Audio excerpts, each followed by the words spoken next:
অসুস্থতা নিয়ে তো ভালো মন্দ রান্না আর করতে পারতেছি না, এই জন্য আপনাদের সঙ্গে রেসিপিও শেয়ার করা হচ্ছে না। কি আর করব, আপনাদের কাছে ক্ষমা চেয়ে নিচ্ছি, আমি ছোট্ট বোনটাকে ক্ষমা করে দিবেন। বিকেলবেলা আজকে আমি চলে এসেছি পাকোড়া বানাতে বা বড়া বানাতে, যেটাই বলুন আর কি। তো এখানে আমি মসুরের ডাউল দিয়েছি, বাঁধাকপি রান্না করেছিলাম, ওখান থেকে একটু বাঁধাকপি ভাজিটাও দিয়েছি, সঙ্গে কাঁচা মরিচ আর হচ্ছে পেঁয়াজ কুচি। কাঁচা মরিচের কালারটা দেখে অনেকেই অবাক হচ্ছেন, এটা আসলে ডিপ ফ্রিজে রাখা ছিল, এই জন্য কালারটা এমন চেঞ্জ হয়ে গিয়েছে। ভালোভাবে মাখার পর এখানে আরো একটু দিয়ে দিলাম আমি ধনিয়া পাতা কুচি। এই ধনিয়া পাতাটাও ডিপ ফ্রিজে রাখা ছিল, এই কারণে দেখতে এরকম কালার লাগতেছে। এই পর্যায়ে দিয়ে দিব একটু মরিচের গুঁড়ো আর সামান্য পরিমাণে লবণ। যেহেতু বাঁধাকপিটাতে আগে থেকে লবণ দিয়ে আমি ভাজি করেছি, এই জন্য লবণের পরিমাণটা এখানে অল্প নিয়েছি। খুব ভালোভাবে এটাকে মিক্সড করে নিয়েছি। এই পর্যায়ে আমার মেশানো কমপ্লিট।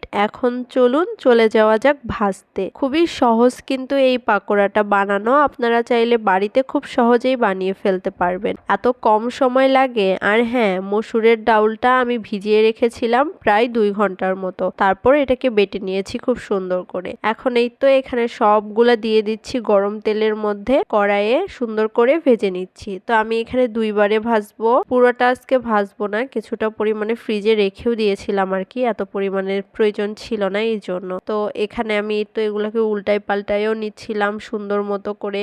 এক পাশটা ভাজা হয়ে গেলে তখন উল্টিয়ে দিচ্ছি, আর এক পাশটা যাতে সুন্দরভাবে হয় এই জন্য। প্রথমে যদিও জালটা একটু বেশি হয়েছিল, আমি হিটটাকে কমিয়ে দিয়েছি যাতে ভিতর থেকে খুব ভালোভাবে এটা কুক হয়ে যায়। অসুস্থ হওয়ার কারণে কণ্ঠটা এমন ভাবে চেঞ্জ হয়েছে যে এইরকম কণ্ঠে ভয়েস দিতে আমার নিজেরই সংকোচ লাগতেছে। আপনারা একটু আমার জন্য বেশি বেশি দোয়া করবেন যাতে তাড়াতাড়ি আমি সুস্থ হই। আমার শরীরের ইমিউনিটি সিস্টেমটা এতই দুর্বল, প্রত্যেক মাসে একবার করে জ্বর সর্দি আমার কমন লেগেই থাকে, কেন জানি না। কবে যে সুস্থ সবল মানুষের মতো থাকবো, বিয়ের পর থেকে আজ পর্যন্ত মনে হয় আমার হাজবেন্ডকে আমি অসুস্থ হতে দেখিনি, আর আমার একটুতেই জ্বর সর্দি লেগে যায়। তো এই পর্যায়ে কিন্তু এগুলো খুব ভালো মতো ভাজা হয়েছে, দেখতে পাচ্ছেন দুপাশেই খুব সুন্দর লাল লাল কালার চলে এসেছে। এখন এটাকে আমরা চাইলেই নামিয়ে নিতে পারি। উপরেরটা অনেকটাই ক্রিপি হয়ে থাকে এটা, আর ভিতরেরটা নরম তুলতুলে। আর এই ধরনের যে কোনো পাকোড়া কিন্তু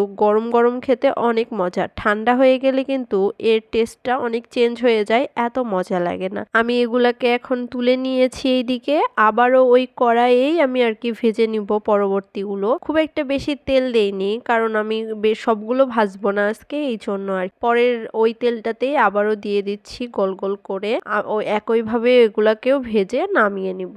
এমনিতে কিন্তু আমাদের গ্রাম অঞ্চলে এই পাকোড়াটা সবাই তৈরি করে থাকে, সেক্ষেত্রে শুধু পেঁয়াজ আর হচ্ছে এই মসুরের ডাউলটা দিয়েই তৈরি করা হয়ে থাকে। কিন্তু আজকে আমি এখানে শুধু আলাদা যোগ করেছি হচ্ছে বাঁধাকপি ভাজিটা, ওইটা আসলে রান্নায় খাওয়ার জন্য তৈরি করা হয়েছিল, তো সেটা একটু অ্যাড করে দিয়েছি।